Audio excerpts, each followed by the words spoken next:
Petrol diesel મામલે રાજ્ય સરકારની પ્રતિક્રિયા. કહ્યું, પુરવઠા વ્યવસ્થા મામલે સરકારનું પૂરતું આયોજન. બિનજરૂરી અફવાઓમાં દોરવાઈને પેનિક નહીં થવા નાયબ મુખ્યમંત્રીની નાગરિકોને વિનંતી. કાળાબજારી કરનારા તત્વો સામે કડક પગલાં લેવા મુખ્ય સચિવ અને ડીજીપીને સૂચના.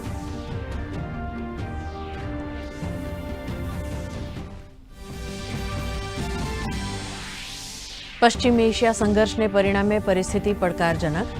લોકસભામાં પ્રધાનમંત્રી નરેન્દ્ર મોદીનું સંબોધન. કહ્યું, હોર્મુઝ જળમાર્ગમાં અવરોધ છતાં ભારત પાસે 53 lakh metric ton crude oil reserve. ધૈર્ય અને સંયમ સાથે સચેત રહીને પડકારોનો સામનો કરવા પ્રધાનમંત્રીનો દેશવાસીઓને અનુરોધ.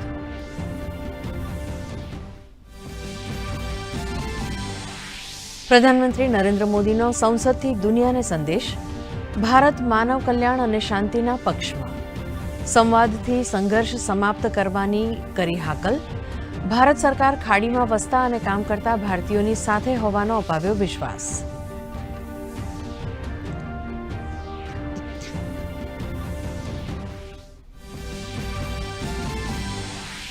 તંગદિલી ભર્યા માહોલ વચ્ચે શેરબજાર અને કિંમતી ધાતુમાં હાહાકાર. સેન્સેક્સમાં 1800 અંકથી વધુનો કડાકો. નિફ્ટી 11 મહિનાના નીચલા સ્તરે.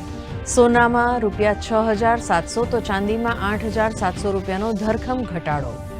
ડોલર સામે રૂપિયો 27 પૈસા નબળો. વિદેશથી આયાત થશે મોંઘી વસ્તુઓ. 48 કલાકના અલ્ટિમેટમ સમાપ્ત થવા પૂર્વે અમેરિકન રાષ્ટ્રપ્રમુખ દ્વારા મહત્વની જાહેરાત. ઈરાની ઉર્જા સંયંત્રો પર 5 દિવસ હુમલો નહીં કરે અમેરિકા.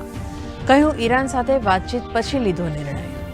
જો કે ઈરાની મીડિયાનો રદિયો. ચેતવણીથી અમેરિકા ડર્યું હોવાનો દાવો. સ્થાનિક સ્વરાજ્યની ચૂંટણીને પગલે રાજ્યમાં હલચલ તેજ. પ્રદેશ બીજેપી કાર્યાલય કમલમ ખાતે પક્ષની કારોબારી બેઠક. પ્રદેશ પ્રમુખ જગદીશ વિશ્વકર્મા, મુખ્યમંત્રી ભૂપેન્દ્ર પટેલ અને નાયબ મુખ્યમંત્રી હર્ષ સંઘવી સહિતના વરિષ્ઠ નેતાઓ બેઠકમાં ઉપસ્થિત.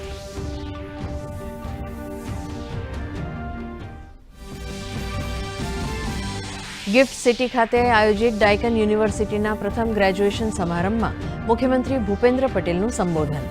કહ્યું, આજનો કાર્યક્રમ ભારત અને ઓસ્ટ્રેલિયા વચ્ચે વધતી શૈક્ષણિક ભાગીદારીનું પ્રતિબિંબ. તો અનેક પ્રતિષ્ઠિત શૈક્ષણિક સંસ્થાનો ધરાવતા ગાંધીનગરને ગણાવ્યું રાજ્યનું એજ્યુકેશનલ હબ.